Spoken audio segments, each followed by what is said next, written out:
ሰላም የጌታ ጸጋና ሰላም ይብዛላችሁ። የኢየሱስ እናት ማርያም ከኢየሱስ ውጭ ልጆች አሏት የላትም የሚለውን ጥያቄ ለመመለስ እስከ ይህን ቪዲዮ ተመልክተን እንመለስ። የኢየሱስ ክርስቶስ አባት ፍቀድልኝ፣ ጠይቀኸኛል እኮ። አይ አጭሩ ምንድን ነው መሰለህ ወንደ ፊልጶስ እኔን ለማደናገር ለመሞከር ወይም መጽሐፍ ቅዱስ ቃላትን ለማደናገር አትሞክር። ሌሎች ልጆች አሏት ብለው ይናገራሉ። ለመሆኑ የመጽሐፍ ቅዱሱ ክፍል ምንድን ነው የሚለው? እስኪ አንድ ላይ እንመልከት። በማቴዎስ ወንጌል ምዕራፍ 13 ከቁጥር 54 ላይ እንደዚህ ይላል፣ ወደ ገዛ ሀገሩ መጥቶ እስኪገረሙ ድረስ በምኩራባቸው ያስተምራቸው ነበር። እህቶቹ የምትለውን ቃል አንስተው ፕሮቴስታንት የሆኑ እህቶች ወንድሞች፣ አሃ ለካ ድንግል ማርያም ከክርስቶስ ውጪ ሌሎች ልጆች ወልዳለች ይላሉ። ይሄ ሞኝነት፣ ያላመኑ ሰዎች ናቸው። ለዚህ ነው በምንፍቅና ውስጥ ያሉ ሰዎች መጽሐፍ ቅዱሱ ላይ ይሄ የታሪክ ክፍል መሆኑን ረስተው እንደ ሃይማኖት ማስረጃ አድርጎ የሚወስዱት። ለዚህ ነው ወንድሞቹስ ያዕቆብ፣ ስምዖን፣ ዩሳ፣ ይሁዳ አይደሉምን? እህቶቹስ ሁሉ በእኛ ዘንድ ያሉ አይደሉምን? መልካም፣ ይህንን ብለው ተናገሩ። እነዚህ ሰዎች እንግዲህ ልብ በሉ በክርስቶስ ያላመኑ ሰዎች ናቸው። በዚህ በማቴዎስ ወንጌል ምዕራፍ 13 ከቁጥር 57 መጨረሻው የመጽሐፍ ቅዱሱን ክፍል ስትመለከቱ ጌታችን ኢየሱስ ክርስቶስ ባለማመናቸው ምክንያት በዚያ አንዳች ተአምር ሳያደርግ ሄደ ይላል። ይሄን ቃል የተናገሩ ሰዎች በክርስቶስ ያላመኑ ሰዎች ናቸው። ቪዲዮውን እንዳያችሁት ነው። በመጀመሪያ ደረጃ የማርያም ልጅ መኖርና አለመኖር ከኛ መዳን ጋር ወይም ደግሞ ከኛ ድነት ጋር የሚያገናኘው ምንም አይነት ነገር የለም። ሲቀጥል ደግሞ እንደው አስፈላጊ ነው የማርያም ልጅ መኖርና አለመኖር አስፈላጊ ነው ከተባለ ደግሞ ስለዚህ ነገር ቃሉ ይናገራል ማለት ነው። ቃሉ የሚናገረውን አንድ ባንድ እንመለከታለን። በማቴዎስ ወንጌል ምዕራፍ 1 ቁጥር 4 እና 5 መጽሐፍ ቅዱሳችን ምን እንደሚል እንመልከት። በማቴዎስ ወንጌል ምዕራፍ 1 ቁጥር 24 ላይ ዮሴፍም ከእንቅልፉ ነቅቶ የጌታ መልአክ እንዳዘዘው አደረገ፣ እጮኛውንም ወሰደ ይላል። ቁጥር 25 ላይ ደግሞ የበኩር ልጇንም እስክትወልድ ድረስ አላወቃትም፣ ስሙንም ኢየሱስ አለው በማለት ይናገራል። በዚህ ክፍል ውስጥ 3 አይነት ነገሮችን እንመለከታለን። እርሱም አንደኛ እጮኛ የሚለውን ሲሆን፣ ሁለተኛ ደግሞ የበኩር ልጅ ወይም በኩር የሚለውን ነው የምንመለከተው። ሶስተኛ ደግሞ አላወቃትም የሚለውን እንመለከታለን ማለት ነው። እነዚህን 3 ቃላቶች ከመጽሐፍ ቅዱስ አንጻር እንዴት እንደሆኑ ማወቅ ያስፈልገናል። ከዛ በኋላ ደግሞ ስለ ኢየሱስ ክርስቶስ ማርያም ልጅ አላት የላትም የሚለውን እንመለከታለን ማለት ነው። ያው የመጀመሪያውና አንደኛው እጮኛ የሚለው ሲሆን እጮኛ ያው አንድ ሴት አንድ ወንድን ለማግባት ስትዘጋጅ ያለውን ጉዳይ የሚያሳይ ነው። ሁላችሁም ታውቁታላችሁ። በሁለተኛ ደረጃ የሚገኘው የበኩር ልጇን እስክትወልድ ድረስ አላወቃትም የሚለው ማለትም ሁለተኛው አለማወቅ ወይም አላወቃትም የሚለውን ቃል ነው። አላወቃትም የሚለው ቃል በመጽሐፍ ቅዱሳችን እንዴትና በምን አይነት መንገድ ተቀምጧል? ከብሉይ ኪዳን እንመልከት እስኪ። ከማቴዎስ ወንጌል በፊት በነበሩት መጽሐፍቶች ምን እንደሚል እንመልከት። በዘፍጥረት መጽሐፍ ምዕራፍ 4 ቁጥር 1 አዳምም ሚስቱን ሔዋንን አወቀ፣ ጸነሰችም፣ ቃየንንም ወለደች፣ እርሷም ወንድ ልጅ ከእግዚአብሔር አገኘዋለች ይላል። ተመልከቱ እንግዲህ በዚህ ክፍል ላይ አዳምም ሚስቱን ሔዋንን አወቀ ብሎ ጽፏል ማለት ነው። እንደዚሁም ደግሞ በዘፍጥረት 19:8 ላይ እነሆ ወንድን ያላወቁ 2 ሴቶች ልጆች አሉኝ፣ እነርሱን ላውጣላችሁ፣ እንደወደዳችሁም አድርጓቸው፣ በእነዚህ ሰዎች ብቻ ምንም አታድርጉ በማለት ሎጥ የተናገረውን መጽሐፍ ቅዱስ ዘግቦልናል ማለት ነው። እንደዚሁም በአንደኛ ሳሙኤል መጽሐፍ ምዕራፍ 1 ቁጥር 19 ማለው ተነሱ፣ በእግዚአብሔር ፊት ሰገዱ፣ ተመልሰውም ወደ አርማቴ ወደ ቤታቸው መጡ፣ እልቃና ሚስቱን ሐናን አወቃት፣ እግዚአብሔርም አሰባት ይላል። እዚህ ጋም ሌላ አወቃት የሚል ቃል ተመዝግበዋል ማለት ነው። እንግዲህ ይህ ሁሉ 3 ማስረጃዎች አሉ። ነገር በ3 ይጸናል ይላል መጽሐፍ ቅዱሳችን። ነገር ግን እንደ አራተኛ ራሷ ማርያም ራሱ የተናገረችው ቃል አለ። በሉቃስ ወንጌል ምዕራፍ 1 ቁጥር 31 ነውም ትጸንሻለሽ፣ ወንድ ልጅም ትወልጃለሽ፣ ስሙንም ኢየሱስ ትይዋለሽ በማለት መልአኩ ነግሯት ነበረ። በቁጥር 34 ግን ማርያም መልሳ ማርያምም መልአኩን ወንድ ስለማላቅህ እንዴት ይሆናል አለችው በማለት ይነግረናል። እንግዲህ ማርያም እዚህ ጋር ወንድ ስለማላቅህ እንዴት ይሆናል አለችው ማለት ነው። ይሄ ማለት እንግዲህ ከነዚህ ካየናቸው ክፍሎች ተነስተን ማወቅ ማለት የግብረ ስጋ ግንኙነት መፈጸም ማለት ነው።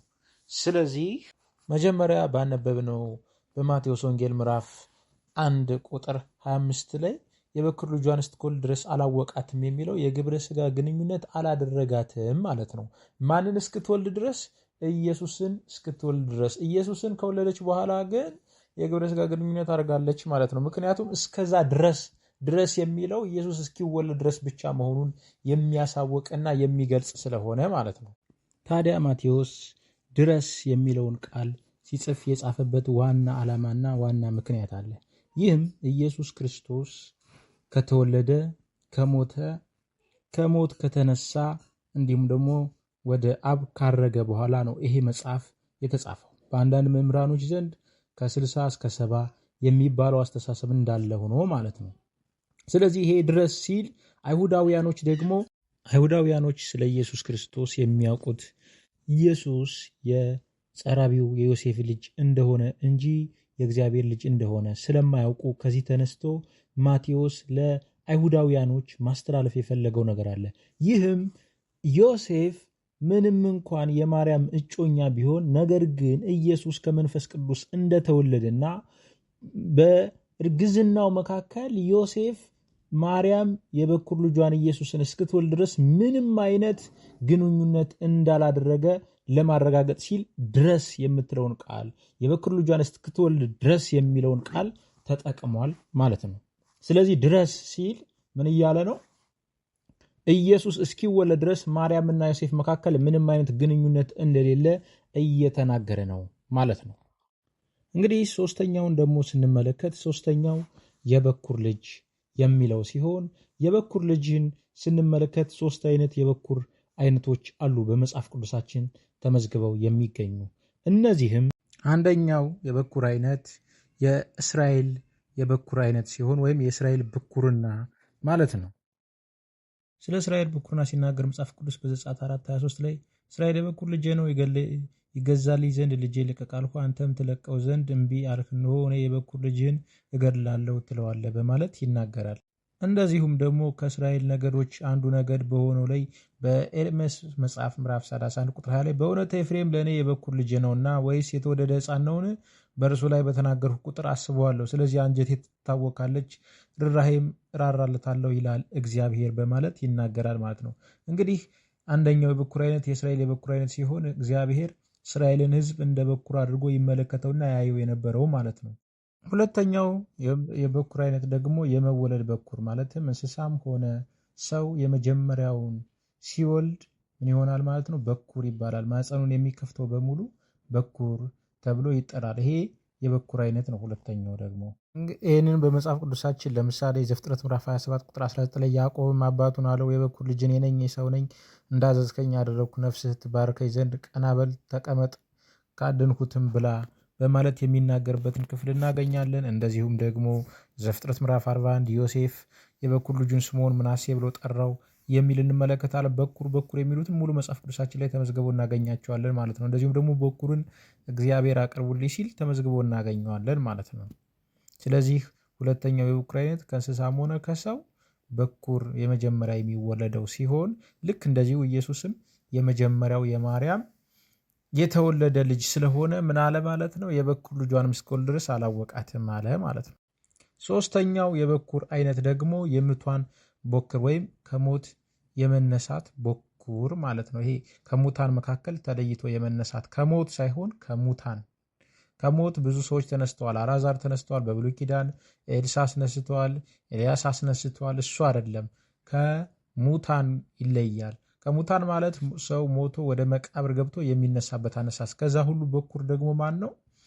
ኢየሱስ ክርስቶስ ነው ማለት ነው። ስለዚህም ብኩርና ሲናገር መጽሐፍ ቅዱሳችን ዮሐንስ ራእይ ምዕራፍ 1 ቁጥር 4 እና 5 ላይ የዮሐንስ በሲያ ላሉት ለሰባቱ አብያተ ክርስቲያናት ካለውና ከነበረው ከሚመጣውም በዙፋኑ ፊት ካሉት ከሰባቱ መናፍስት ከታመነው ምስክር ከሙታንም በኩር የምድርም ነገስታት ገዥ ከሆነ ከኢየሱስ ክርስቶስ ጸጋ ሰላም ለእናንተ ይሁን በማለት ይናገራል። እዚህ ጋር ኢየሱስ ምን ያደርገዋል?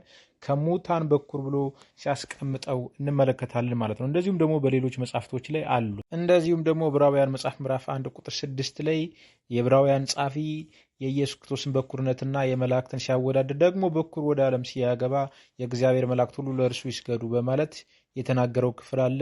እንደዚሁም ደግሞ በቆላስይስ መጽሐፍ ምዕራፍ 1 ቁጥር 18 ላይ እርሱም የአካሉ ማለት የቤተ ክርስቲያን ራስ ነው፣ እርሱም በሁሉ ፊተኛ ይሆን ዘንድ መጀመሪያ ከሙታንም በኩር ነው በማለት ኢየሱስ ክርስቶስ ከሙታንም በኩር እንደሆነ ያመለክታል ማለት ነው።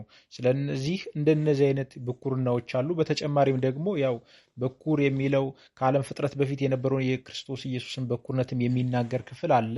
ግን በዋነኝነት እነዚህ በኩርናዎች አሉ ማለት ነው። ስለዚህ በኩር የሚለውን ስንመለከት ይሄ ያለ ኢየሱስን በኩር ሲል ያለበት ዋነኛው ዓላማ ከመወለድ የሚገኘውን በኩርና ማለት ነው እየገለጸ ያለው። ከመወለድ በሚገኘው በኩርና ውስጥ ደግሞ ምን አለ ማለት ነው? ቀጣይነት አለው ማለት ነው። ቀጣይ ልጆች አሏት ወይም ደግሞ ቀጣይ ልጆች መኖሩን የሚያሳይ ነው። በኩር ካለ ሌሎች ልጆች መኖሩን ቀጣይ መኖሩን የሚያረጋግጥ ስለሆነ ማለት ነው። ስለዚህ ስንጠቀልለውና ስናጠቃልለው ኢየሱስ ክርስቶስ የወለደችው ማርያም ሌሎች ልጆች አሏት ወይም የሏትም የሚለውን ስንመለከት በደንብ አድርጎ አሏት። ለዚህም ደግሞ የመጽሐፍ ቅዱስ ማስረጃ አለን።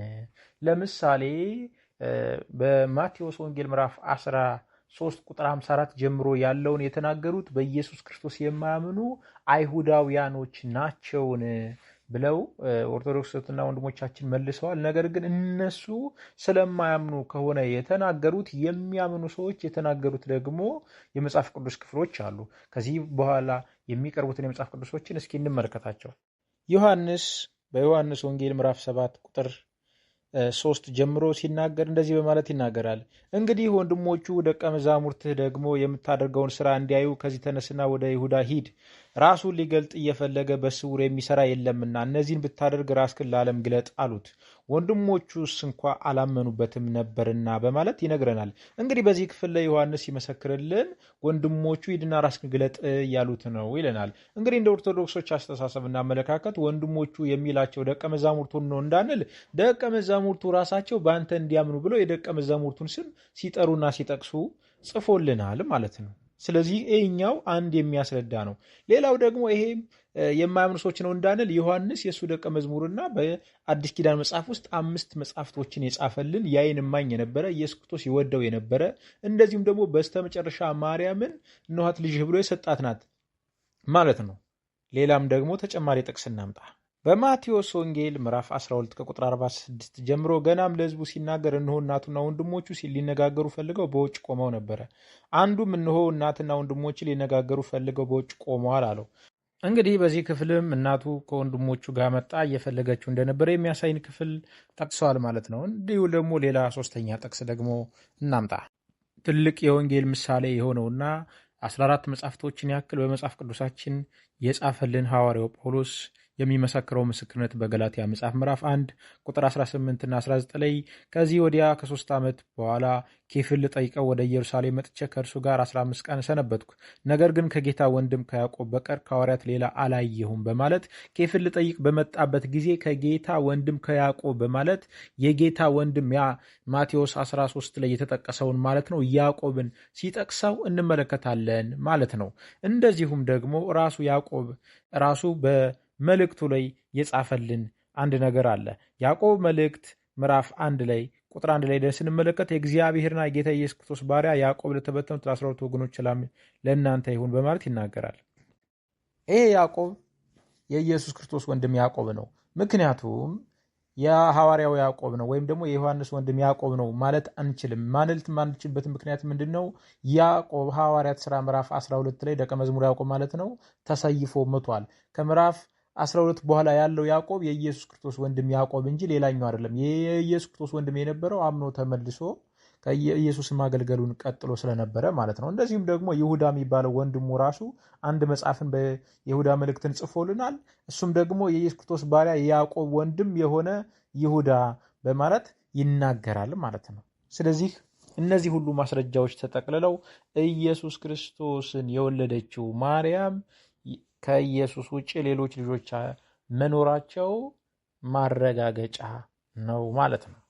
ግን ኢየሱስ ክርስቶስን የወለደችው ማርያም ልጆች መኖሩና ለመኖሩ ከኛ ጋር የሚያገናኘው ነገር ስለሌለ ይልቁንስ እኛ ከውሃና ከመንፈስ በክርስቶስ ኢየሱስ አምነን የዘላለም ሕይወትን ለማግኘት የእግዚአብሔር ልጆች መሆናችንን ብናረጋግጥ እሱ ይበልጥ እኛን ሊያስመልጥና ሊታደግ የሚችል ነው። የጌታ ጸጋ ይብዛላችሁ። ይህን መልእክት ለብዙዎች አደርሱ። ቪዲዮውን ላይክ እያደረጋችሁ ሼር እያደረጋችሁ ቻናሉን ሰብስክራይብ አድርጉ። ተባረኩ።